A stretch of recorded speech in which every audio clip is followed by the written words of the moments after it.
जय माता दी दोस्तों, कैसे हैं आप सब। आशा करती हूँ आप सब पर भी माता की कृपा सदैव बनी रहेगी।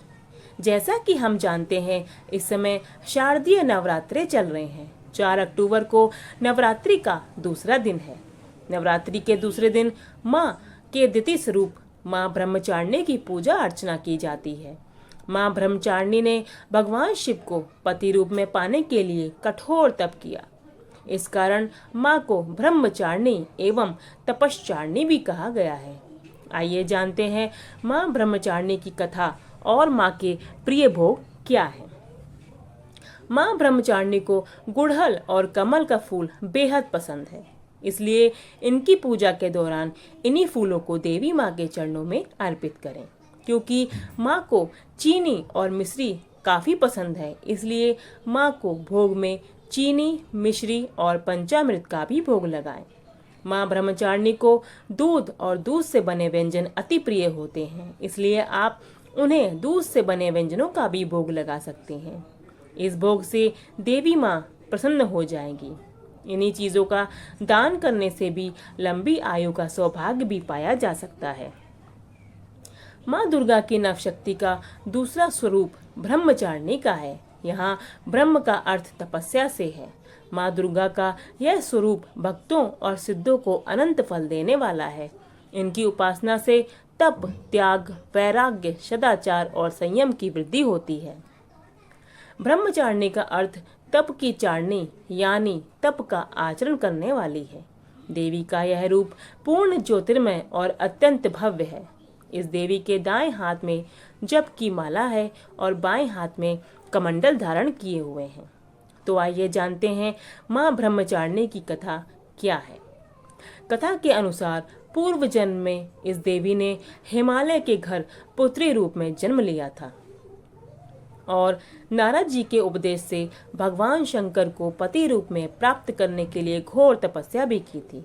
इस कठिन तपस्या के कारण इन्हें तपश्चारिणी अर्थात ब्रह्मचारिणी नाम से अभिहित किया गया था। 1000 वर्ष तक इन्होंने केवल फल फूल खाकर ही बिताए और 100 वर्षों तक केवल जमीन पर ही रहकर शाक पर निर्वाह किया। कुछ दिनों तक कठिन उपवास रखे और खुले आकाश के नीचे वर्षा और धूप के घोर कष्ट सहे। 3000 वर्षों तक टूटे हुए बिलपत्र खाकर और भगवान शंकर की आराधना ही करती रही। इसके बाद तो उन्होंने सूखे बिलपत्र खाना भी छोड़ दिए। कई हजार वर्षों तक निर्जल और निराहार रहकर तपस्या करती रही। पत्तों को खाना छोड़ देने के कारण ही इनका नाम अपर्णा भी पड़ गया। कठिन तपस्या के कारण देवी का शरीर एकदम क्षीण होता गया। देवता, ऋषि, सिद्धगण, मुनि सभी ने ब्रह्मचारिणी की तपस्या को अभूतपूर्ण पुण्य कृत्य बताया, सराहना भी की और कहा, हे देवी, आज तक किसी ने इसकी कठोर तपस्या नहीं की। आपने ही इस तरह की कठोर तपस्या की है, यह तुम्ही से ही संभव है। तुम्हारी मनोकामना परिपूर्ण होगी और भगवान चंद्रमौली शिव जी तुम्हें पति के रूप में प्राप्त होंगे। अब तपस्या छोड़कर घर लौट जाओ। जल्द ही तुम्हारे पिता तुम्हें बुलाने आ रहे हैं। इस देवी की कथा का सार यह भी है कि जीवन के कठिन संघर्षों में भी मन विचलित नहीं होना चाहिए। माँ ब्रह्मचारिणी देवी की कृपा से सर्वसिद्धि प्राप्त होती है। दुर्गा पूजा के दूसरे दिन देवी के इसी स्वरूप की उपासना की जाती है और माता की कथा भी पढ़ी या सुनी जाती है।